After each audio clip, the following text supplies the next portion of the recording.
ਵਾਹਿਗੁਰੂ ਜੀ। ਆਸਾ ਮਹੱਲਾ ਚੌਥਾ। ਤੂੰ ਕਰਤਾ ਸਚਿਆਰ ਮਹਿੰਡਾ ਸਾਈਂ, ਜੋ ਤਉ ਭਾਵੈ ਸੋਈ ਥੀਸੀ, ਜੋ ਤੂ ਦੇਹ ਸੋਈ ਹਉ ਪਾਈ ਰਹਾਉ। ਤੂੰ ਕਰਤਾ ਸਚਿਆਰ ਮਹਿਡਾ ਸਾਈਂ। ਵਾਹਿਗੁਰੂ ਜੀ ਕਾ ਖਾਲਸਾ, ਵਾਹਿਗੁਰੂ ਜੀ ਕੀ ਫਤਿਹ। ਗੁਰੂ ਗਰੀਬ ਨਿਵਾਜ ਅੰਤਰਜਾਮੀ ਭਗਤ ਵਤਸਲ ਕਿਰਪਾ ਦੇ ਖਜ਼ਾਨੇ, ਧੰਨ ਧੰਨ ਸਾਹਿਬ ਸ੍ਰੀ ਗੁਰੂ ਗ੍ਰੰਥ ਸਾਹਿਬ ਮਹਾਰਾਜ ਜੀ ਪਾਵਨ ਪਵਿੱਤਰ ਹਜ਼ੂਰੀ ਵਿੱਚ ਬਿਰਾਜਮਾਨ ਗੁਰੂ ਰੂਪ ਗੁਰੂ ਖਾਲਸਾ ਸਾਧ ਸੰਗਤ ਜੀ, ਧੰਨ ਧੰਨ ਸਤਿਗੁਰੂ ਗੁਰੂ ਰਾਮਦਾਸ ਸਾਹਿਬ ਜੀ ਮਹਾਰਾਜ ਸੋਢੀ ਸੁਲਤਾਨ ਪਾਵਨ ਪਵਿੱਤਰ ਉਪਦੇਸ਼ ਦੀ ਦਾਤ ਬਖਸ਼ਿਸ਼ ਕਰ ਰਹੇ ਹਨ। ਸੋਢੀ ਕੋਲ ਨੇ ਬਹੁਤ ਕੁਰਬਾਨੀਆਂ ਕੀਤੀਆਂ। ਸਤਿਗੁਰੂ ਗੁਰੂ ਅਮਰਦਾਸ ਸਾਹਿਬ ਮਹਾਰਾਜ ਦਾ ਬਚਨ ਹੋਇਆ ਕਿ ਸੀਸ ਇਸ਼ਨਾਨ ਕਰਦਿਆਂ ਹੋਇਆਂ ਪੀੜੇ ਦਾ ਪਾਵਾ ਟੁੱਟਿਆ, ਥੱਲਿਓਂ ਤਿੱਖਾ ਜਿਹਾ ਹਿੱਲ ਰਿਹਾ ਸੀ। ਸਤਿਗੁਰੂ ਜੀ ਇਸ਼ਨਾਨ ਕਰ ਰਹੇ, ਮਹਾਰਾਜ ਸੱਚੇ ਪਾਤਸ਼ਾਹ ਦੀ ਸਪੁੱਤਰੀ ਬੀਬੀ ਭਾਨੀ ਇਸ਼ਨਾਨ ਕਰਾ ਰਹੇ। ਪੀੜਾ ਹਿੱਲ ਰਿਹਾ ਹੈ ਕਿ ਮਹਾਰਾਜ ਸੱਚੇ ਪਾਤਸ਼ਾਹ ਦੀ ਬੇਅਦਬੀ ਨਾ ਹੋ ਜਾਵੇ। ਇੱਕ ਹੱਥ ਪੀੜੇ ਦੇ ਥੱਲੇ ਦੇ ਦਿੱਤਾ, ਤਿੱਖਾ ਪਾਵਾ ਹੱਥ ਵਿੱਚ ਚੁੱਭ ਰਿਹਾ ਹੈ। ਹੌਲੀ ਹੌਲੀ ਖੂਨ ਵਗਣ ਲੱਗ ਪਿਆ। ਜਦੋਂ ਗੁਰਾਂ ਨੇ ਪਾਣੀ ਦੇ ਵਿੱਚ ਖੂਨ ਜਾਂਦਾ ਦੇਖਿਆ, ਧਿਆਨ ਨਾਲ ਪਿੱਛੇ ਦੇਖਿਆ, ਮਹਾਰਾਜ ਕਹਿਣ ਲੱਗੇ, ਬੀਬੀ ਇਹ ਕੀ ਕੀਤਾ? ਮਹਾਰਾਜ ਸੱਚੇ ਪਾਤਸ਼ਾਹ ਜੇ ਪੀੜਾ ਹਿੱਲ ਜਾਂਦਾ ਤੁਸੀਂ ਡਿੱਗ ਪੈਂਦੇ, ਬੇਅਦਬੀ ਹੋਣੀ ਸੀ ਆਪ ਜੀ ਦੀ। ਸੱਚੇ ਪਾਤਸ਼ਾਹ ਅੰਤਾਂ ਦੇ ਖੁਸ਼ ਹੋ ਗਏ, ਬਹੁਤ ਖੁਸ਼ ਹੋ ਗਏ। ਫਿਰ ਮੰਗ ਕੀ ਹੁਣ ਮੰਗਦੀ, ਬਹੁਤ ਸੇਵਾ ਕੀਤੀ। ਚੋਜੀ ਪ੍ਰੀਤਮ ਆਪ ਹੀ ਕੌਤਕ ਕਰਨ ਵਾਲੇ ਨੇ, ਆਪ ਹੀ ਘਾੜਤਾਂ ਘੜਨ ਵਾਲੇ ਨੇ। ਕਹਿਣ ਲੱਗੇ, ਮਹਾਰਾਜ ਜੇ ਤੁੱਠੇ ਹੋ ਤਾਂ ਇੱਕ ਕਿਰਪਾ ਕਰੋ ਕਿ ਗੁਰਤਾ ਗੱਦੀ ਬਾਰ-ਬਾਰ ਕਦੇ ਇੱਧਰ ਕਦੇ ਉੱਧਰ ਹੋਰ ਥਾਂ ਤੇ ਨਾ ਜਾਵੇ। ਕਿਰਪਾ ਕਰ ਦਿਓ ਸੋਢ ਵੰਸ਼ ਦੇ ਵਿੱਚ ਹੀ ਗੁਰਤਾ ਗੱਦੀ ਰਹੇ। ਕੁਝ ਸੈਕਿੰਡ ਚੁੱਪ ਕਰੇ ਮਹਾਰਾਜ। ਕਹਿਣ ਲੱਗੇ, ਦੇਖ ਲਓ ਰਹਿ ਜਾਏਗੀ ਸੋਢ ਵੰਸ਼ ਵਿੱਚ, ਪਰ ਕੁਰਬਾਨੀਆਂ ਬਹੁਤ ਦੇਣੀਆਂ ਪੈਣੀਆਂ। ਕਹਿਣ ਲੱਗੇ, ਮਹਾਰਾਜ ਕੋਈ ਗੱਲ ਨਹੀਂ, ਕੁਰਬਾਨੀਆਂ ਜਿੰਨੀਆਂ ਮਰਜ਼ੀ ਹੋ ਜਾਣ, ਪਰ ਆਪ ਜੀ ਕਿਰਪਾ ਕਰੋ ਸੋਢ ਵੰਸ਼ ਵਿੱਚ ਹੀ ਗੱਦੀ ਰਹੇ। ਸੋ ਇਸ ਤਰ੍ਹਾਂ ਦਾ ਬਚਨ ਹੋਇਆ ਕੁਰਬਾਨੀਆਂ ਦਾ ਤੀਜੇ ਪਾਤਸ਼ਾਹ ਵੱਲੋਂ। ਸੰਕੇਤ ਪਹਿਲੇ ਪਾਤਸ਼ਾਹ ਨੇ ਬੜੇ ਦਿੱਤੇ। ਜਦੋਂ ਇੱਕ ਪਠਾਨ ਬਹੁਤ ਸੋਹਣੀਆਂ ਦੋ ਸ੍ਰੀ ਸਾਹਿਬਾਂ ਬਣਾ ਕੇ ਲਿਆਇਆ ਸੀ, ਕਹਿਣ ਲੱਗਿਆ, ਮਹਾਰਾਜ ਜੀ ਮੈਂ ਇਹ ਸ਼ਸਤਰ ਬਣਾਉਂਦਾ, ਤੁਰਕ ਫੌਜਾਂ ਮੈਥੋਂ ਖਰੀਦਦੀਆਂ, ਮਨ 'ਚ ਚਾਅ ਆਇਆ ਕਿ ਗੁਰੂ ਨਾਨਕ ਦੇਵ ਜੀ ਨੂੰ ਭੇਟਾ ਕਰਕੇ ਆਵਾਂ। ਮਹਾਰਾਜ ਹੱਸ ਕੇ ਕਹਿਣ ਲੱਗੇ, ਕੋਈ ਨਹੀਂ, ਇਹ ਸੇਵਾ 10ਵੇਂ ਜਾਮੇ 'ਚ ਲਵਾਂਗੇ ਤੈਥੋਂ। ਉਦੋਂ ਅਸੀਂ ਖੰਡੇ ਖੜਕਾਉਣੇ ਨੇ, ਜੰਗ ਕਰਨੇ ਨੇ। ਫੇਰ ਸੋ ਜਦੋਂ ਇੱਕ ਵਾਰੀ ਚਮਕੌਰ ਸਾਹਿਬ ਕਿਸੇ ਸਿੱਖ ਦੇ ਘਰੇ ਚਰਨ ਪਾਉਣ ਆਏ ਸੀ ਮਹਾਰਾਜ, ਇਹ ਪਹਿਲਾਂ ਦੀ ਗੱਲ ਹੈ, 500 ਸਿੰਘ ਨਾਲ ਸੀ। ਉਦੋਂ ਇੱਕ 5000 ਸੈਨਾ ਇੱਥੋਂ ਲੰਘ ਰਹੀ ਸੀ। ਇੱਕ 5000 ਲਾਹੌਰ ਤੋਂ ਦਿੱਲੀ ਨੂੰ ਜਾ ਰਹੇ ਸੀ, ਇੱਕ ਦਿੱਲੀ ਤੋਂ ਲਾਹੌਰ ਨੂੰ। ਕੁਦਰਤੀ ਜਿਹੜਾ ਦਿੱਲੀ ਤੋਂ ਆ ਰਿਹਾ ਸੀ ਸੂਬਾ, ਉਹਨੂੰ ਕਿਸੇ ਨੇ ਖਬਰ ਦਿੱਤੀ ਕਿ 10ਵੇਂ ਪਾਤਸ਼ਾਹ 500 ਸਿੰਘਾਂ ਸਮੇਤ ਚਮਕੌਰ ਸਾਹਿਬ ਆਏ ਹੋਏ ਨੇ, ਬੜਾ ਵਧੀਆ ਮੌਕਾ ਜੇ ਫੜਨਾ ਉਹਨਾਂ ਨੂੰ।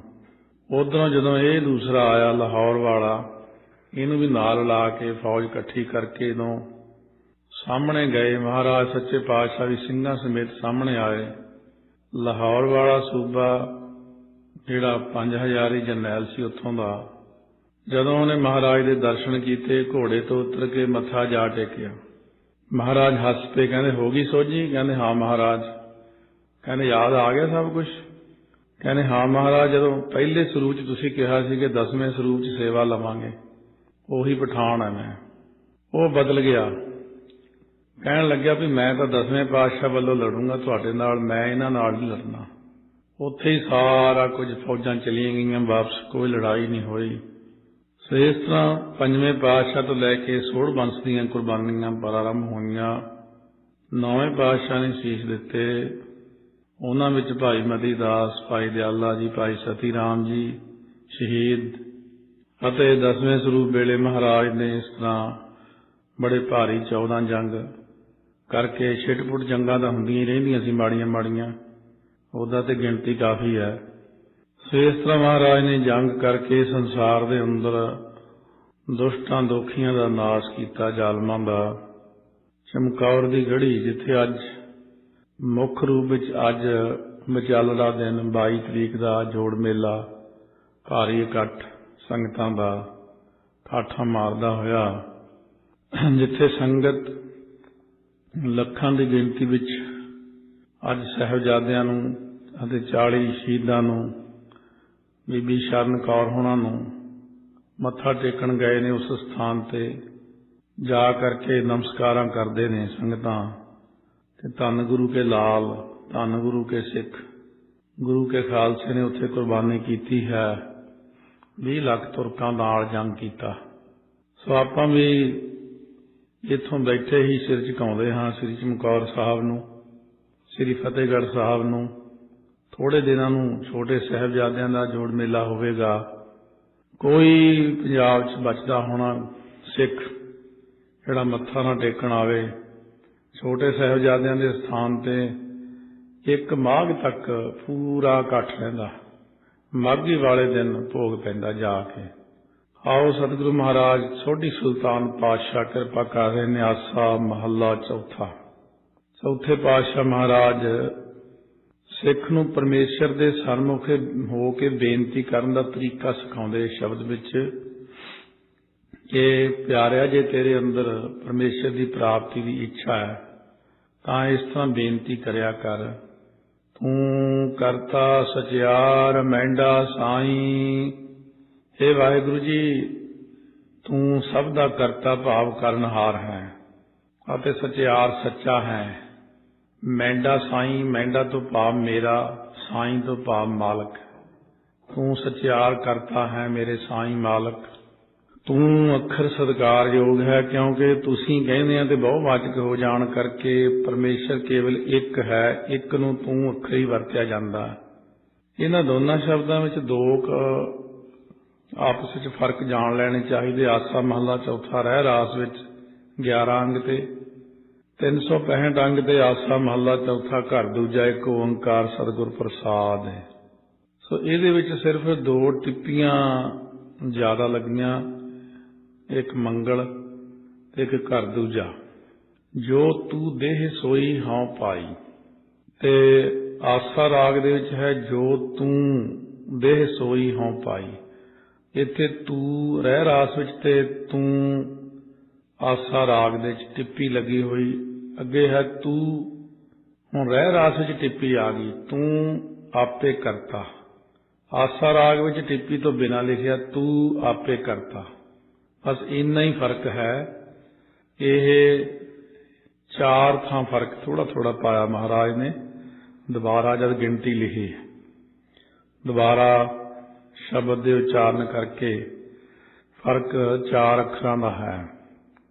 ਸਤਿਗੁਰੂ ਮਹਾਰਾਜ ਬਖਸ਼ਿਸ਼ ਕਰਦੇ ਨੇ ਕਿ ਤੁਸੀਂ ਮੇਰੇ ਕਰਨਹਾਰ ਹੋ, ਸੱਚੇ ਹੋ, ਮੇਰੇ ਮਾਲਕ ਹੋ।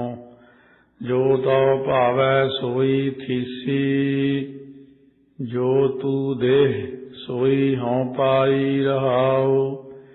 ਜੋ ਗੱਲ ਆਪ ਜੀ ਨੂੰ ਭਾਉਂਦੀ ਹੈ, ਸੋਈ ਥੀਸੀ। ਥੀਸੀ ਤੋਂ ਮਤਲਬ ਉਹੀ, ਥੀਸੀ ਦਾ ਅਰਥ ਹੈ ਹੁੰਦੀ ਹੈ। ਜੋ ਆਪ ਜੀ ਪਦਾਰਥ ਦਿੰਦੇ ਹੋ ਉਹੀ ਅਸੀਂ ਪਾਉਂਦੇ ਹਾਂ ਜੀ। ਰਹਾਉ ਵਿਸ਼ਰਾਮ ਦੇ ਕੇ ਕਹਿੰਦੇ ਰਹਾਉ ਸਨਾਭੀ ਟੀਕਾ। ਰਹਾਉ ਦੀਆਂ ਪੰਕਤੀਆਂ ਸ਼ਬਦ ਦਾ ਮੁੱਖ ਪ੍ਰਯੋਜਨ ਹੈ। ਰਹਾ ਰਹਾ ਕੇ ਬਾਣੀ ਪੜ੍ਹਨੀ ਚਾਹੀਦੀ ਹੈ। ਸਭ ਤੇਰੀ ਤੂੰ ਸਭਨੀ ਧਿਆਇਆ। ਸਾਰੀ ਸ੍ਰਿਸ਼ਟੀ ਤੁਹਾਡੀ ਹੈ। ਆਪ ਜੀ ਨੂੰ ਸਾਰਿਆਂ ਨੇ ਧਿਆਇਆ। ਤੁਹਾਡੀ ਕਿਰਪਾ ਨਾਲ ਹੀ ਸਾਰੇ ਤੁਹਾਨੂੰ ਧਿਆਉਂਦੇ ਨੇ ਜੀ। ਜਿਸਨੋਂ ਕਿਰਪਾ ਕਰਹਿ ਤਿਨ ਨਾਮ ਰਤਨ ਪਾਇਆ। ਹੁਣ ਜਿਸ ਉੱਪਰ ਤੂੰ ਆਪ ਵਾਹਿਗੁਰੂ ਕਿਰਪਾ ਕਰਦਾ ਹੈ, ਤੁਸੀਂ ਆਪ ਕਿਰਪਾ ਕਰਦੇ ਹੋ, ਉਹਨੇ ਨਾਮ ਰੂਪ ਰਤਨ ਪ੍ਰਾਪਤ ਕੀਤਾ। ਕਿਹਨਾਂ ਨੇ ਪਾਇਆ ਤੇ ਕਿਹਨਾਂ ਨੇ ਗਵਾਇਆ। ਗੁਰਮੁਖ ਲਾਦਾ ਮਨਮੁਖ ਗਵਾਇਆ। ਮਹਾਰਾਜ ਫਰਮਾਉਂਦੇ ਨੇ, ਗੁਰਮੁਖਾਂ ਨੇ ਰਤਨ ਰੂਪ ਨਾਮ ਨੂੰ ਜਾਂ ਪ੍ਰਮਾਤਮਾ ਨੂੰ ਲੱਭ ਲਿਆ, ਇੱਕੋ ਹੀ ਚੀਜ਼ ਹੈ, ਅਤੇ ਮਨਮੁਖਾਂ ਨੇ ਰਤਨ ਰੂਪ ਨਾਮ ਨੂੰ ਗਵਾ ਲਿਆ ਹੈ। ਗੁਰਮੁਖ ਲਾਦਾ ਤੋਂ ਭਾਵ ਗੁਰਮੁਖਾਂ ਨੇ ਮਨੁੱਖਾ ਜਨਮ ਨੂੰ ਸਫਲਾ ਕੀਤਾ ਤੇ ਮਨਮੁਖਾਂ ਨੇ ਜਨਮ ਬੇਅਰਥ ਗਵਾ ਲਿਆ। ਉਹਨਾਂ ਦੀ ਬਿਰਤੀ ਬਦਲ ਐਸੀ ਕੀਤੀ ਹੋਈ ਅੰਦਰੋਂ, ਭਾਵੇਂ ਉਹਨਾਂ ਨੂੰ ਕਿੰਨੇ ਹੀ ਕੁਛ ਸੁਣਾਉਂਦੇ ਰਹੀਏ, ਦੱਸਦੇ ਰਹੀਏ, ਸੱਚ ਵੀ ਦੱਸਦੀ ਹੈ ਕਿ ਆਹ ਸੱਚਾਈ ਹੈ, ਤਾਂ ਵੀ ਨਹੀਂ ਮੰਨਦੇ। ਉਹ ਇੰਨੀ ਬੁੱਧੀ ਪੁੱਠੀ ਹੋ ਚੁੱਕੀ ਹੈ। ਸਭ ਸੱਚਾਈ ਜੇ ਦੱਸੀਏ ਵੀ ਤਾਂ ਵੀ ਉਹ ਆਪਣੀ ਮਰਜ਼ੀ ਤੇ ਚੱਲਦੇ ਨੇ। ਫਿਰ ਅਖੀਰ ਉਹਨਾਂ ਨੂੰ ਛੱਡ ਦੇਣਾ ਹੀ ਪੈਂਦਾ ਵੀ ਇਹਨਾਂ ਦਾ ਪਿੱਛਾ ਹੀ ਛੱਡੋ, ਇਹਨਾਂ ਨੂੰ ਕਹੋ ਹੀ ਨਾ ਕੁਛ, ਇਹਨਾਂ ਦੇ ਕਰਮਾਂ ਦੇ ਵਿੱਚ ਲਿਖਿਆ ਹੀ ਐਸਾ ਹੈ। ਇਸ ਕਰਕੇ ਮਹਾਰਾਜ ਕਹਿੰਦੇ ਨੇ, ਜਿਨ੍ਹਾਂ ਗੁਰਮੁਖਾਂ ਤੇ ਤੁਹਾਡੀ ਬਖਸ਼ਿਸ਼ ਹੁੰਦੀ ਹੈ ਉਹੀ ਨਾਮਦਾਨ ਪ੍ਰਾਪਤ ਕਰਦੇ ਨੇ, ਸ਼ਰਧਾ ਭਾਵਨਾ ਕਰਦੇ ਨੇ, ਕਿਉਂਕਿ ਤੁਹਾਡੇ ਹੱਥ ਵਿੱਚ ਹੈ ਸਾਰਾ ਕੁਛ। ਤੁਧ ਆਪ ਵਿਛੋੜਿਆ ਆਪ ਮਿਲ ਆਇਆ। ਹੇ ਵਾਹਿਗੁਰੂ ਜੀ, ਤੁਸੀਂ ਆਪ ਹੀ ਤਾਂ ਆਪਣੇ ਨਾਲ ਮਨਮੁਖਾਂ ਨੂੰ ਵਿਛੋੜ ਦਿੱਤਾ। ਉਹ ਕਿਉਂ ਵਿਛੋੜੇ ਜੀ? ਕਹਿੰਦੇ ਹਉਮੈ, ਮਨਮਰਜ਼ੀਆਂ ਕਰਦੇ ਆ, ਸ਼ਰਧਾ ਨਹੀਂ ਕਰਦੇ, ਮੈਨੂੰ ਜਾਣਦੇ ਹੀ ਕੁਛ ਨਹੀਂ। ਮਨ ਦੇ ਮਗਰ ਲੱਗ ਕੇ ਮਨ ਨੂੰ, ਆਪਣੀ ਬੁੱਧੀ ਨੂੰ ਵੱਡਾ ਮੰਨਦੇ ਨੇ। ਕਹਿੰਦੇ ਸਤਿਗੁਰੂ ਨੂੰ ਇੰਨਾ ਗਿਆਨ ਨਹੀਂ ਜਿੰਨਾ ਸਾਨੂੰ ਹੈ, ਮਨਮੁਖ ਦੀ ਦਸ਼ਾ। ਇਸ ਕਰਕੇ ਉਹਨਾਂ ਨੂੰ ਅਸੀਂ ਕਿਹਾ ਵੀ ਚਲੋ ਵਿਛੜੇ ਹੀ ਚੰਗੇ, ਤੁਸੀਂ ਦੂਰ ਹੀ ਚੰਗੇ ਹੋ ਸਾਤੋਂ, ਨਰਕਾਂ 'ਚ ਹੀ ਠੀਕ ਹੋ, ਤੁਸੀਂ ਜੂਨਾਂ 'ਚ ਪਏ ਰਹੋ। ਅਤੇ ਗੁਰਮੁਖਾਂ ਨੇ ਆਪਣੇ ਆਪ ਨੂੰ ਸੰਭਾਲਿਆ ਹੈ, ਉਹਨਾਂ ਨੇ ਹਉਮੈ ਦਾ ਤਿਆਗ ਕੀਤਾ, ਉਹਨਾਂ ਨੂੰ ਤੁਸੀਂ ਆਪਣੇ ਨਾਲ ਮਿਲਾ ਲਿਆ। ਗੁਰਮੁਖਾਂ ਨੂੰ ਪਦਾਰਥਾਂ ਨਾਲੋਂ ਵਿਛੋੜਤਾ, ਆਪਣੇ ਨਾਲ ਜੋੜ ਲਿਆ। ਗੁਰਮੁਖਾਂ ਨੂੰ ਬਹੁਤਾ ਦਿੰਦੇ ਹੀ ਨਹੀਂ ਵੀ ਕਿਤੇ ਜੁੜ ਨਾ ਜਾਵੇ ਉੱਧਰ। ਮਨਮੁਖ ਨੂੰ ਇੰਨਾ ਜ਼ਿਆਦਾ ਦੇ ਦਿੰਦੇ ਨੇ, ਉਹ ਉੱਥੇ ਹੀ ਉਲਝ ਜਾਂਦਾ। ਪਦਾਰਥ, ਪੈਸਾ ਖੁੱਲ੍ਹਾ ਦੇ ਦੇਣਾ, ਉਹ ਉੱਥੇ ਘੁੰਮਣ ਘੇਰੀ ਜਿਉਂ ਫਸਦਾ ਉੱਥੇ ਹੀ ਖਤਮ ਹੋ ਜਾਂਦਾ। ਉਹ ਇੱਥੇ ਤੱਕ ਹੀ ਨਹੀਂ ਪਹੁੰਚਦਾ ਤੁਹਾਡੇ ਤੱਕ। ਉਹਨੂੰ ਬਿਜੀ ਚਮੇੜ ਦਿੱਤਾ ਅੱਖਰ, ਉਹ ਕਹਿੰਦਾ ਬਿਜੀ ਹੋ ਗਿਆ ਮੈਂ। ਆਪ ਹੀ ਬਿਜੀ ਕਰਨ ਵਾਲੇ ਆ। ਆਪ ਹੀ ਭਗਤੀ ਕਰਾਉਣੀ ਹੋਵੇ ਤਾਂ ਬਹੁਤ ਕਿਰਪਾ ਕਰ ਦਿੰਦੇ ਨੇ, ਵਿੱਚ ਹੀ ਨਾਮ ਜਪਾਈ ਜਾਂਦੇ ਨੇ। ਕਿਉਂਕਿ ਮਨ ਨਹੀਂ ਕਰਦਾ ਨਾਮ ਜਪਣ ਨੂੰ ਕਿਸੇ ਦਾ, ਇਸੇ ਕਰਕੇ ਉਹ ਬਹਾਨੇਬਾਜ਼ੀ ਕਰਦੇ ਨੇ। ਜਿਹੜਾ ਕੰਮ ਕਰਨਾ ਹੋਵੇ ਆਪਦੀ ਮਰਜ਼ੀ ਨਾਲ, ਉੱਥੇ ਕੋਈ ਨਹੀਂ ਕਹਿੰਦਾ ਕਿ ਮੈਂ ਬਿਜ਼ੀ ਸੀ। ਸਿਰਫ ਗੁਰੂ ਘਰ ਲਈ ਜਾਂ ਕਿਸੇ ਨੂੰ ਨਾ ਮਿਲਣਾ ਹੋਵੇ, ਇੱਕ ਬਹਾਨਾ ਹੈ ਬਿਜ਼ੀ ਸੀ। ਸੋ ਜੇ ਆਮ ਵੀ ਇੱਥੇ ਕਿਸੇ ਨੂੰ ਪੁੱਛੀਏ, ਬੜੀ ਦੇਰ ਹੋ ਗਈ ਮਿਲੇ ਹੀ ਨਹੀਂ, ਅੱਜ ਕੀ ਕਰਦੇ ਹੋ? ਬਸ ਪਏ ਸੀ ਆਰਾਮ ਨਾਲ, ਕੋਈ ਕੰਮ ਨਹੀਂ ਸੀਗਾ ਅੱਜ, ਫਿਰ ਤੂੰ ਫੋਨ ਨਹੀਂ ਕੀਤਾ। ਉਹ ਪਹਿਲਾਂ ਆਪਣੀ ਸੱਚਾਈ ਦੱਸਣ ਤੋਂ ਬਾਅਦ ਵੀ ਕਹਿੰਦਾ ਬੜੇ ਬਿਜ਼ੀ ਆ, ਫੋਨ ਕਰ ਹੀ ਨਹੀਂ ਸਕੇ। ਕਾਹਦੇ 'ਚ ਬਿਜ਼ੀ ਆ? ਵੈਸੇ ਹੀ ਦਿਖਾਵੇ ਮਾਤਰ ਹੀ। ਚਲੋ ਕੋਈ ਤਾਂ ਹੋਊਗਾ, ਪਰ ਕਈ ਹੈ ਹੀ ਨਹੀਂ ਕਿ ਬਿਜ਼ੀ। ਇਸ ਕਰਕੇ ਕਿਉਂਕਿ ਮਾਇਆ ਦਾ ਸੁੱਖ ਇੰਨਾ ਭੈੜਾ, ਉੱਠਣ ਹੀ ਨਹੀਂ ਦਿੰਦਾ ਇਨਸਾਨ ਨੂੰ, ਪਰਮਾਤਮਾ ਨਾਲ ਜੁੜਨ ਹੀ ਨਹੀਂ ਦਿੰਦਾ। ਇਹਦੇ ਸੁੱਖ ਦੇ ਵਿੱਚ ਸਰੀਰ ਦਲਿੱਦਰੀ ਹੋ ਜਾਂਦਾ। ਤਾਂ ਤੇ ਮਹਾਰਾਜ ਸੱਚੇ ਪਾਤਸ਼ਾਹ ਕਹਿੰਦੇ ਨੇ, ਇਹ ਵੀ ਤੁਹਾਡੀ ਇੱਕ ਲੀਲਾ ਹੈ, ਕਲਾ ਹੈ ਤੁਹਾਡੀ। ਤੂੰ ਦਰਿਆਓ ਸਭ ਤੁਝ ਹੀ ਮਾਹਿ, ਤੁਝ ਬਿਨ ਦੂਜਾ ਕੋਈ ਨਾਹਿ। ਦਰਿਆਓ ਪਾਠ ਕਰਨਾ ਹੈ, ਬਿਹਾਰੀ ਹੋਣ ਕਰਕੇ ਦਰ ਆਓ ਨਹੀਂ ਕਰਨਾ। ਕਹਿੰਦੇ ਤੂੰ ਦਰਿਆ ਰੂਪ ਹੈ, ਸਾਰੇ ਜੀਵ ਜੰਤ ਤੁਹਾਡੇ 'ਚ ਲਹਿਰਾਂ ਰੂਪ ਨੇ। ਜਿਵੇਂ ਸਮੁੰਦਰ ਵਿੱਚ ਤਰੰਗ ਉੱਠਦੇ ਨੇ, ਤੁਹਾਡੇ ਤੋਂ ਬਿਨਾਂ ਦੂਜਾ ਹੋਰ ਕੋਈ ਵੀ ਨਹੀਂ ਹੈ। ਤੁਸੀਂ ਹੀ ਸਮੁੰਦਰ ਹੋ, ਤੁਸੀਂ ਹੀ ਲਹਿਰਾਂ ਹੋ, ਭਾਵ ਸ੍ਰਿਸ਼ਟੀ ਵਿੱਚ ਵਿਆਪਕ ਹੋ। ਇਹ ਜਿੰਨੇ ਜੀਵ ਨੇ ਤੁਹਾਡੀਆਂ ਲਹਿਰਾਂ ਨੇ। ਦਰਿਆ ਜਿਵੇਂ ਪਾਣੀ ਹੁੰਦਾ, ਜਿੱਧਰ ਨਿਮਾਣ ਦੇਖੀਏ ਉੱਧਰ ਚਲਿਆ ਗਿਆ, ਇਸੇ ਤਰ੍ਹਾਂ ਤੁਸੀਂ ਦਰਵੀ ਭੂਤ ਭਾਵ ਕਿਰਪਾਲੂ ਹੋ। ਸਾਰੇ ਭਗਤ ਤੁਹਾਡੀ ਆਗਿਆ 'ਚ ਚੱਲਦੇ ਨੇ। ਦਰਵੀ ਭੂਤ ਹੋ, ਝੱਟ ਹੀ ਦਿਆਲ ਹੋ ਜਾਂਦੇ ਹੋ, ਬਹੁਤ ਛੇਤੀ ਕਿਰਪਾ ਕਰ ਦਿੰਦੇ ਹੋ ਜੀਵ ਦੇ ਉੱਤੇ। ਜੀਵ ਜੰਤ ਸਭ ਤੇਰਾ ਖੇਲ। ਇਹ ਜਿੰਨੇ ਕੁ ਛੋਟੇ ਛੋਟੇ ਸੂਖਮ ਜੇ ਅੱਖਾਂ ਤੋਂ ਨਹੀਂ ਦੇਖ ਸਕਦੇ, ਜਿਨ੍ਹਾਂ ਨੂੰ ਆਪਾਂ ਅੱਖਾਂ ਨਾਲ, ਬਹੁਤੇ ਸੂਖਮ, ਅਤੇ ਜਿਹੜੇ ਸਥੂਲ ਨੇ ਵੱਡੇ ਵੱਡੇ ਆਕਾਰ ਵਾਲੇ ਜੀਵ, ਛੋਟੇ ਵੱਡੇ, ਸਭ ਤੇਰਾ ਕੌਤਕ ਹੈ, ਸਭ ਤੇਰਾ ਖੇਲ ਹੈ। ਤੁਸੀਂ ਆਪਣੀਆਂ ਖੇਡਾਂ ਖੇਡਦੇ ਹੋ। ਵਿਜੋਗ ਮਿਲੇ ਵਿਛੜਿਆ ਸੰਜੋਗੀ ਮੇਲ।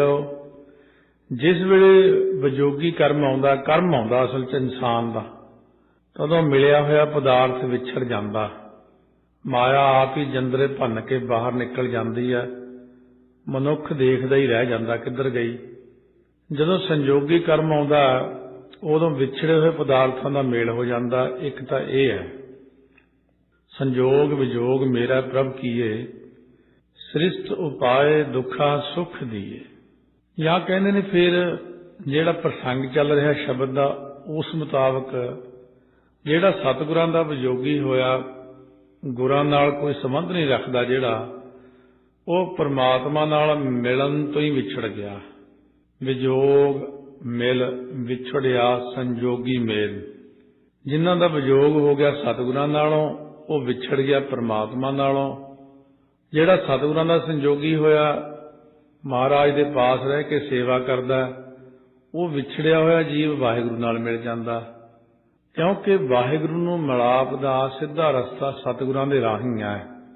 ਇੱਕ ਇਹ ਬੜੀ ਸੰਸਾਰ ਦੇ ਅੰਦਰ ਐਸੀ ਹੈਰਾਨਗੀ ਦੀ ਗੱਲ ਜਾਂ ਅਫਸੋਸ ਦੀ ਕਹਿ ਲਓ ਕਿ ਦੁਨੀਆ ਨੂੰ ਗੁੰਮਰਾਹ ਕਰਤਾ ਬਹੁਤ ਲੋਕ ਨੇ, ਗਲਤ ਮਾਰਗ ਤੇ ਚਲਾਉਣ ਵਾਲੇ ਲੋਕ ਨੇ। ਇੱਥੇ ਜੋ ਮਰਜ਼ੀ ਕੋਈ ਕਹੀ ਜਾਵੇ, ਅੱਗੇ ਕਿਸੇ ਦੀ ਨਹੀਂ ਚੱਲਦੀ ਗੱਲ, ਤੇ ਅੱਗੇ ਦੀ ਹੈ। ਇੱਥੇ ਦੀ ਤਾਂ ਗੱਲ ਹੀ ਨਹੀਂ। ਇੱਥੇ ਤਾਂ ਜਿਹਨੂੰ ਮਰਜ਼ੀ ਹਰ ਕੋਈ ਆਪਣੇ ਆਪਣੇ ਜਾਲ 'ਚ ਫਸਾਉਂਦਾ। ਆ ਨਕਲੀ ਗੁਰੂ ਕਰੋੜ ਕਰੋੜ ਬੰਦਾ ਸਾਂਭੀ ਬੈਠੇ ਆ, ਕੋਈ 5 ਕਰੋੜ, ਕੋਈ 10 ਕਰੋੜ। ਦੇਖ ਕੇ ਉਹਨਾਂ ਨੂੰ ਤਰਸ ਵੀ ਆਉਂਦਾ, ਹਾਸਾ ਵੀ ਆਉਂਦਾ ਵੀ ਦੇਖੋ ਲੋਕ ਵਿਚਾਰੇ ਇੰਨੇ ਅਣਜਾਣ ਨੇ, ਇੰਨੇ ਭੋਲੇ ਨੇ ਵੀ ਪਤਾ ਨਹੀਂ ਇਹ ਕਿਤੇ ਮਨਿਸਟਰੀ ਵਾਲਾ ਕੰਮ ਹੈ ਸੌਖਾ ਜਿਹਾ ਹੀ, ਵੀ ਉੱਤੇ ਵੀ ਇਹਨਾਂ ਦੀ ਚੱਲਦੀ ਹੋਣੀ ਹੈ। ਸਧਾਰਨ ਜਿਹਾ ਇੱਕ ਮਨੁੱਖ ਗੁਰੂ ਬਣ ਜਾਂਦਾ ਹੈ ਦੁਨੀਆ ਦੇ ਅੰਦਰ, ਔਰ ਲੋਕਾਂ ਦੇ ਉੱਤੇ ਐਸੀਆਂ ਗੱਲਾਂ ਦਾ ਪ੍ਰਭਾਵ ਪਾ ਕੇ ਉਹ ਦੁਨੀਆ ਨੂੰ ਗੁੰਮਰਾਹ ਕਰ ਛੱਡਦਾ। ਕਲਯੁਗ ਹੋਣ ਕਰਕੇ ਲੋਕਾਂ ਦੀ ਬੁੱਧੀ ਪੁੱਠੀ। ਸੱਚਾ ਗੁਰੂ ਸੱਚਾ ਨਹੀਂ ਲੱਗਦਾ, ਉਹਨੂੰ ਕਹਿੰਦੇ ਇਹ ਸੱਚਾ ਨਹੀਂ ਹੈ। ਝੂਠਾ ਗੁਰੂ ਲੋਕਾਂ ਨੂੰ ਸੱਚਾ ਲੱਗਦਾ, ਇਸ ਕਰਕੇ ਉਹ ਝੂਠੇ ਵੱਲ ਜ਼ਿਆਦਾ ਜਾਂਦੇ। ਜੇ ਆਪਾਂ ਰੋਕੀਏ ਵੀ, ਉਹ ਕਹਿੰਦੇ ਨਹੀਂ ਉਹ ਗੁਰੂ ਬੜਾ ਤਕੜਾ। ਫਿਰ ਆਖੀਦਾ ਇਹ ਬਲੇ ਭਾਗ ਹੀ ਮਾੜੇ ਵਿਚਾਰੇ ਦੇ, ਕਾਹਨੂੰ ਰੋਕਣਾ। ਮਾੜੇ ਭਾਗਾਂ ਵਾਲੇ ਨਕਲੀ ਗੁਰੂ ਕੋਲ ਜਾਂਦੇ ਨੇ। ਇਹੀ ਪਰਦਾ ਪਾਇਆ ਹੋਇਆ ਮਹਾਰਾਜ ਨੇ ਮਾਇਆ ਦਾ ਹਰੇਕ ਦੇ ਉੱਤੇ। ਸ਼ੁਕਰ ਕਰੋ ਆਪਣੇ ਦਿਮਾਗ ਤੇ ਪਰਦਾ ਨਹੀਂ ਪਾਇਆ ਉਹਨੇ, ਤਰਸ ਕੀਤਾ ਆਪਣੇ ਤੇ। ਆਪਾਂ ਨੂੰ ਆਪਣੇ ਕੋਲ ਬੁਲਾ ਲੈਂਦੇ ਨੇ, ਹਜ਼ੂਰੀ 'ਚ ਬਿਠਾ ਲੈਂਦੇ ਨੇ। ਇਹ ਗੁਰਾਂ ਦੀ ਦਇਆ ਹੈ ਆਪਣੇ ਤੇ। ਜੇ ਆਪਾਂ ਕਹੀਏ ਗੁਰਾਂ ਨੇ ਕੀ ਦਿੱਤਾ, ਇਹੀ ਦਿੱਤਾ, ਜਿਹੜੀ ਦਇਆ ਕਰਕੇ ਸਾਨੂੰ ਸੋਝੀ ਪਾਤੀ ਕਿ ਅਸਲ ਗੁਰੂ ਕੌਣ ਹੈ। ਗੁਰੂ ਲਾਧੋ ਰੇ, ਗੁਰੂ ਲਾਧੋ ਰੇ, ਜਿਸਨੋਂ ਤੂੰ ਜਾਣ ਆਏ ਸੋਈ ਜਾਨੋ ਜਾਣੈ। ਮਹਾਰਾਜ ਜੀ, ਜਿਹੜੇ ਬੰਦੇ ਨੂੰ ਤੁਸੀਂ ਆਪਣੀ ਪ੍ਰਾਪਤੀ ਦਾ ਰਸਤਾ ਜਣਾਉਂਦੇ ਹੋ ਨਾ, ਉਹੀ ਬੰਦਾ ਤੁਹਾਡੀ ਪ੍ਰਾਪਤੀ ਦੇ ਰਸਤੇ ਨੂੰ ਜਾਣ ਸਕਦਾ। ਦੂਜੇ ਨੂੰ ਤਾਂ ਸਮਝ ਹੀ ਨਹੀਂ ਪੈਂਦੀ, ਅੰਦਰ ਦਿਮਾਗ ਦੇ ਉੱਤੇ ਪੜਦਾ ਹੀ ਪੈ ਜਾਂਦਾ। ਨੰਨੇ ਨੂੰ ਹੋੜਾ ਜਿਸ ਨੋ, ਇੱਕ ਨੂੰ ਪਾਠ ਹੁੰਦਾ, ਤੂੰ ਦਲੈਂਕੜੇ ਨਾਲ ਉੱਤੇ ਟਿੱਪੀ ਨਹੀਂ ਹੈ, ਤੂੰ ਜੱਜੇ ਕੰਨਾ ਨਾਣੇ ਕੰਨਾ, ਈੜੀ ਸਿਹਾਰੀ ਹਾਹੇ ਸਿਹਾਰੀ, ਜਾਣ ਆਏ ਇਉਂ ਪਾਠ। ਸੋਈ ਜਨ ਜਾਣੇ ਨਹੀਂ ਕਰਨਾ, ਜਾਣੈ ਦਲਾਈਆਂ ਅਣੈ। ਕਿਉਂਕਿ ਪਾਠ ਦੀ ਸ਼ੁੱਧੀ ਦੇ ਬਹੁਤੇ ਜ਼ਿਆਦਾ ਨੰਬਰ ਨੇ। ਜੇ ਪਾਠ ਅਸ਼ੁੱਧ ਹੋ ਜੇ ਤਾਂ ਉਹਦੇ ਜਿਹੜੀ ਬਖਸ਼ਿਸ਼ ਹੈ ਉਹ ਘੱਟ ਹੁੰਦੀ। ਮਹਾਰਾਜ ਕਹਿੰਦੇ ਅੱਖਾਂ ਨਾਲ ਦੇਖਦਾ, ਪੜ੍ਹਿਆ ਲਿਖਿਆ, ਦਲਾਈਆਂ ਲੱਗੀਆਂ ਹੋਈਆਂ ਨੇ, ਫੇਰ ਨਾ ਬੋਲੀ ਜਾਂਦਾ। ਸਤਿਗੁਰੂ ਕਹਿੰਦੇ ਦੇਖ ਕੇ ਬੋਲ। ਬਾਕੀ ਦੀਆਂ ਬੋਲੀਆਂ 'ਚ ਕਿਵੇਂ ਦੇਖ ਕੇ ਬੋਲਦਾ? ਇੱਕ ਵੀ ਅੱਖਰ ਮਿਸਟੇਕ ਨਹੀਂ ਕਰਦਾ ਕਿਤੇ, ਤੇ ਇਹ ਬਾਣੀ ਦੇ ਵਿੱਚ ਕਿਉਂ ਕਰਦਾ ਐਸੀ ਗਲਤੀ? ਇਸ ਕਰਕੇ ਧਿਆਨ ਦੇ ਨਾਲ ਬਾਣੀ ਪੜ੍ਹੀਏ। ਹਰ ਗੁਣ ਸਦ ਹੀ ਆਖ ਬਖਾਣੈ। ਉਹ ਵਾਹਿਗੁਰੂ ਦੇ ਗੁਣਾਂ ਨੂੰ ਰੋਜ਼ ਆਖ ਆਖ ਕੇ ਮੂੰਹ ਦੇ ਨਾਲ ਕਥਨ ਕਰਦਾ ਹੈ। ਗੁਣਾਂ ਨੂੰ ਜਿਨ੍ਹਾਂ ਨੂੰ ਤੁਸੀਂ ਜਣਾ ਦਿੰਦੇ ਹੋ, ਉਹ ਮੂਲ ਮੰਤਰ ਦਾ ਅਭਿਆਸ, ਗੁਰ ਮੰਤਰ ਦਾ ਅਭਿਆਸ, ਗੁਰਬਾਣੀ ਦਾ ਅਭਿਆਸ ਕਰਦੇ ਹੀ ਰਹਿੰਦੇ ਨੇ। ਜਿਨ ਹਰ ਸੇਵਿਆ ਤਿਨ ਸੁਖ ਪਾਇਆ। ਜਿਹਨੇ ਵਾਹਿਗੁਰੂ ਨੂੰ ਸੇਵਿਆ ਹੈ, ਸੇਵਨ ਦਾ ਮਤਲਬ ਨਾਮ ਜਪਿਆ ਹੈ, ਉਹਨਾਂ ਨੇ ਹੀ ਆਤਮਿਕ ਆਨੰਦ ਪ੍ਰਾਪਤ ਕੀਤਾ। ਅੰਦਰੋਂ ਆ ਗਿਆ ਆਨੰਦ। ਪਹਿਲਾਂ ਪਹਿਲਾਂ ਨਹੀਂ ਆਉਂਦਾ ਆਨੰਦ, ਬੰਦਾ ਅੱਕ ਜਾਂਦਾ ਹੈ। 2 ਮਹੀਨੇ 4 ਮਹੀਨੇ ਨਾਮ ਜਪਦਿਆਂ ਲੰਘ ਗਏ, ਕਹਿੰਦੇ ਕੋਈ ਆਨੰਦ ਤਾਂ ਆਇਆ ਨਹੀਂ, ਸ਼ੁਰੂ 'ਚ ਨਹੀਂ ਆਉਂਦਾ। ਜਦੋਂ ਜਿਹਨੂੰ ਲਾਉਣਾ ਜੀ ਤੇ ਕਿਰਪਾ ਕਰਨੀ ਹੈ, ਉਹਨਾਂ ਨੂੰ ਸਤਿਗੁਰੂ ਬਖਸ਼ਿਸ਼ ਕਰਦੇ ਨੇ, ਹਉਮੈ ਦਾ ਤਿਆਗ ਕਰਵਾ ਕੇ ਨਾਮ ਦੀ ਦਾਤ ਦਿੰਦੇ ਨੇ। ਜਿਨ੍ਹਾਂ ਨੇ ਸੇਵਿਆ ਹੈ, ਸਿਮਰਨ ਕੀਤਾ ਹੈ, ਸਹਿਜੇ ਹੀ ਹਰ ਨਾਮ ਸਮਾਇਆ, ਉਹ ਸੁਤੇ ਸਿੱਧੀ ਨਾਮ ਦੇ ਵਿੱਚ ਸਮਾ ਜਾਂਦਾ। ਇਹ 4 ਅੱਖਰਾਂ ਦਾ ਰੂਪ ਹੀ ਬਣ ਜਾਂਦਾ। ਉਹ ਵੀ ਤੂੰ ਤੂੰ ਕਰਤਾ ਤੂੰ ਹੁਆ, ਮੁਝ ਮੈਂ ਰਹਾ ਨਾ ਹੂੰ, ਆਪਾ ਪਰਕਾ ਮਿਟ ਗਿਆ ਜਦ ਦੇਖਾਂ ਤਾਂ ਤੂੰ ਆਪੇ ਕਰਤਾ, ਤੇਰਾ ਕੀਆ ਸਭ ਹੋਏ। ਹੇ ਵਾਹਿਗੁਰੂ ਜੀ, ਤੁਸੀਂ ਆਪ ਹੀ ਸਾਰੇ ਕਰਤੇ ਹੋ, ਰਚਨਹਾਰ ਹੋ ਸ੍ਰਿਸ਼ਟੀ ਦੇ। ਸ੍ਰਿਸ਼ਟੀ ਦਾ ਰਚਨਹਾਰ ਆਪ ਹੀ ਹੈ। ਤੇ ਤੁਹਾਡਾ ਕੀਤਾ ਹੋਇਆ ਸਾਰਾ ਹੁੰਦਾ ਹੈ। ਪੈਦਾ ਕਰਨਾ, ਪਾਲਣਾ ਕਰਨੀ, ਮਾਰਨਾ, ਲੇਖ ਲਿਖਣੇ, ਕਿੰਨੀ ਸ੍ਰਿਸ਼ਟੀ ਦੇ ਲੇਖ ਲਿਖਦੇ ਹੋਣੇ ਆ। ਸਮਰੱਥ ਪਰਮਾਤਮਾ। ਇੱਥੇ ਕਿਸੇ ਥਾਂ ਦੇ ਉੱਤੇ ਥੋੜ੍ਹਾ ਜਿਹਾ ਕੰਮ ਕਰਨਾ ਪੈ ਜੇ ਕੋਈ ਬੰਦੇ ਨੂੰ, ਕਹਿੰਦੇ ਬਈ ਬੜਾ ਵਰਕ ਸੀ ਉੱਥੇ, ਅਕਾਊਂਟ ਵਰਕ ਬੜਾ ਸੀ, ਬੰਦਿਆਂ ਨੂੰ ਤਨਖਾਹ ਦੇਣ ਦਾ ਕੰਮ, ਉਹ ਕੰਮ 50 ਬੰਦਿਆਂ ਨੂੰ ਤਨਖਾਹ ਦੇਣੀ ਪੈ ਜੇ ਮਹੀਨੇ ਦੀ, ਅਤੇ ਉਹਨਾਂ ਦਾ ਹਿਸਾਬ ਰੱਖਣਾ ਪੈ ਜੇ, ਉਹੀ ਬੰਦਾ ਕਹਿੰਦਾ ਬੜਾ ਔਖਾ, ਸਿਰਦਰਦੀ ਬੜੀ ਆ, ਦਿਮਾਗ ਥੱਕ ਜਾਂਦਾ। ਇੱਥੇ ਕੋਈ ਗਿਣਤੀ ਨਹੀਂ ਹੈ, ਕੇਵਲ 7 ਅਰਬ ਆਬਾਦੀ ਤਾਂ ਬੰਦਿਆਂ ਦੀ ਹੋਈ ਹੈ ਸੰਸਾਰ 'ਚ। ਬਾਕੀ ਦੀਆਂ ਕਿੰਨੀਆਂ ਜੂਨਾਂ ਨੇ, ਆ ਸਾਰਿਆਂ ਦੇ ਮਸਤਕ ਤੇ ਲੇਖ ਲਿਖਦਾ। ਸਮਰੱਥਾ ਹੈ ਤਾਂ ਤਾਈਓ ਲਿਖਦਾ ਕਿੰਨਾ ਵੱਡਾ। ਫਿਰ ਸਾਰਿਆਂ ਨੂੰ 3 ਟਾਈਮ ਰੋਟੀ ਦੇਣੀ, ਸਾਰਿਆਂ ਨੂੰ ਦੇਖਣਾ ਹਿਸਾਬ ਕਿਤਾਬ, ਕਦੋਂ ਇਹਨੇ ਜਨਮ ਕਦੋਂ ਲੈਣਾ, ਇਹਨੇ ਕਦੋਂ ਆਉਣਾ ਵਾਪਸ, ਕਿੱਥੇ ਅੱਗੇ ਜਾਣਾ, ਕਿਹੜੀ ਜੂਨ 'ਚ ਪੈਣਾ, ਕਿਹਨੇ ਮੁਕਤ ਹੋਣਾ। ਕਿੰਨਾ ਵੱਡਾ ਪਰਮੇਸ਼ਰ ਹੈ ਤੇ ਕਿੰਨਾ ਕੁਝ ਸੰਭਾਲਦਾ ਆਪ, ਸਮਰੱਥਾ ਉਹਦੀ ਕਿੰਨੀ ਹੈ। ਇੱਥੋਂ ਹੀ ਪਤਾ ਲੱਗ ਜਾਂਦਾ ਕਿ ਸਾਡੇ ਵਾਹਿਗੁਰੂ ਕਿੱਡੇ ਵੱਡੇ ਨੇ, ਸਤਿਗੁਰੂ ਕਿੱਡੇ ਵੱਡੇ ਨੇ। ਦੁਨੀਆ ਨੂੰ ਰੋਟੀ ਰੋਜੀ ਸਭ ਦੇਣ ਵਾਲੇ ਨੇ। ਤੁਧ ਬਿਨ ਦੂਜਾ ਅਵਰ ਨਾ ਕੋਏ, ਆਪ ਜੀ ਤੋਂ ਬਿਨਾਂ ਸੰਸਾਰ ਦੀ ਰਚਨਾ ਬਣਾਉਣ ਵਾਲਾ ਦੂਜਾ ਹੋਰ ਕੋਈ ਨਹੀਂ ਹੈ। ਤੂੰ ਕਰ ਕਰ ਵੇਖੈ ਜਾਣ ਹੈ ਸੋਏ, ਸੋ ਤੁਸੀਂ ਆਪ ਹੀ ਸਾਰੇ ਸੰਸਾਰ ਦੀ ਉਤਪਤੀ ਕਰਦੇ ਹੋ, ਆਪ ਹੀ ਵੇਖੈ ਤੋਂ ਭਾਵ ਪਾਲਣਾ ਕਰਦੇ ਹੋ, ਆਪ ਹੀ ਲੈਤਾ ਕਰਨੀ ਜਾਣਦੇ ਹੋ। ਸਭ ਜਾਣਦੇ ਹੋ ਤੁਸੀਂ ਕਿ ਕੀ ਕਰਨਾ, ਕਰਕੇ ਤੂੰ ਇੱਕ ਕਰ ਲਾਉਣਾ, ਤੂੰ ਕਰ ਕਰਕੇ ਪੈਦਾ, ਫਿਰ ਕਰਕੇ ਉਤਪਤੀ ਉਹਨਾਂ ਸਾਰਿਆਂ ਦੀ, ਫਿਰ ਕਰ ਕਰਕੇ ਨਾ ਪੈਦਾ, ਫਿਰ ਵੇਖਿਆ ਦਾ ਅਰਥ ਹੈ ਵੇਖਦਾ, ਪਾਲਣਾ ਕਰਦਾ। ਜਾਣ ਹੈ ਸੋਏ, ਫਿਰ ਆਪ ਹੀ ਜਾਣਦਾ ਹੈ ਕਿ ਇਹਨਾਂ ਨੂੰ ਕਦੋਂ ਲੈ ਕੇ ਜਾਣਾ, ਕਦੋਂ ਰੋਟੀ ਦੇਣੀ ਹੈ। ਸੋਇਓ ਪਰਮਾਤਮਾ ਸਭ ਜਾਣਦਾ ਹੈ, ਸਭ ਜਾਣਦਾ ਹੈ। ਜੇ ਆਪਾਂ ਕਹੀਏ ਉਹ ਮੈਨੂੰ ਨਹੀਂ ਜਾਣਦਾ ਜਾਂ ਉਹਨੂੰ ਨਹੀਂ ਜਾਣਦਾ, ਉਹਨੇ ਤਾਂ ਆਪਾਂ ਨੂੰ ਬਣਾਇਆ, ਉਹ ਕਿਉਂ ਨਹੀਂ ਜਾਣਦਾ। ਸਤਿਗੁਰਾਂ ਕੋਲ ਜੇ ਕਹੀਏ ਮਹਾਰਾਜ ਫਲਾਣੇ ਸਿੱਖ ਨੂੰ ਜਾਣਦੇ ਹੋ, ਕਹਿੰਦੇ ਸਭ ਜਾਣਦਾ, ਕਿਉਂਕਿ ਸਤਿਗੁਰੂ ਜਾਣਦੇ ਨੇ। ਮਾੜਾ ਜਿਹਾ ਨਾਂ ਲੈਣ ਦੀ ਦੇਰ ਹੈ ਕਿ ਆਹ ਫਲਾਨਾ, ਕਹਿੰਦੇ ਇਹ ਫਲਾਨੇ, ਸਾਰੀ ਲਿਸਟ ਕੱਢ ਕੇ ਰੱਖ ਦਿੰਦੇ ਨੇ। ਇੰਨੀ ਬਾਣੀ ਪੜ੍ਹਦਾ, ਇੰਨਾ ਕੰਮ ਕਰਦਾ, ਇੰਨੇ ਉਹਦੇ ਚੌਗਣ ਨੇ, ਇੰਨੇ ਗੁਣ ਨੇ, ਸਭ ਜਾਣਦੇ ਨੇ, ਹਰੇਕ ਬਾਰੇ ਜਾਣਦੇ ਨੇ, ਕਿਉਂਕਿ ਉਹ ਤਾਂ ਆਪ ਸ੍ਰਿਸ਼ਟੀ ਦੇ ਰਚਨਹਾਰ ਨੇ। ਇਸ ਕਰਕੇ ਯਕੀਨ ਕਰੀਏ ਵਾਹਿਗੁਰੂ ਸਾਨੂੰ ਜਾਣਦੇ ਨੇ। ਜਾਨ ਨਾਨਕ ਗੁਰਮੁਖ ਪ੍ਰਗਟ ਹੋਏ, ਸਤਿਗੁਰੂ ਜੀ ਹੁਣ ਫਰਮਾਉਂਦੇ ਨੇ ਕਿ ਗੁਰਾਂ ਦੁਆਰੇ ਨਾ, ਜਿਹੜੇ ਗੁਰਮੁਖ ਜਨਾਂ ਨੂੰ ਤੁਸੀਂ ਪ੍ਰਤੱਖ ਹੁੰਦੇ ਹੋ, ਮੁਖੀ ਗੁਰਾਂ ਦੇ ਰਾਹੀਂ ਪ੍ਰਗਟ ਹੁੰਦੇ ਹੋ। ਜਦੋਂ ਕੋਈ ਗੁਰਾਂ ਦੇ ਕੋਲ ਜਾਂਦਾ ਹੈ ਤਾਂ ਉਹਦੇ ਉੱਤੇ ਕਿਰਪਾ ਹੁੰਦੀ ਹੈ। ਸਿਮਰਨ ਕਰਨ ਦੇ ਵਿੱਚ ਵੀ ਗੁਰੂ ਤੋਂ ਬਿਨਾਂ ਅੱਗੇ ਅੱਗੇ ਜਿਵੇਂ ਲਿਖਿਆ ਨਾ ਹੋਵੇ ਮਰਹਿ ਨਾ ਠਾਗੇ ਜਾਹੇ, ਜਾਂ ਤਾ ਕਾ ਧੋਖਾ ਕਹਾਂ ਵਿਆਪੈ। ਇਹ ਫੇਰ ਜਦੋਂ ਇਸ ਕਲਾਸ ਦੇ ਵਿੱਚ ਆ ਕੇ ਥੋੜ੍ਹੀ ਜਿਹੀ ਅਵਸਥਾ ਬਣਦੀ, ਫਿਰ ਸਮਝਾਉਣਾ ਪੈਂਦਾ। ਇਹਦੇ 'ਚ ਫੇਰ ਅੱਗੇ ਧੋਖੇ ਨੇ ਕਈ ਤਰ੍ਹਾਂ ਦੇ, ਉਹ ਧੋਖੇ ਜਿਹੜੇ ਉਹ ਗੁਰਮੁਖਾਂ ਨੂੰ ਹੀ ਪਤਾ ਕੀ ਹੁੰਦੇ ਨੇ।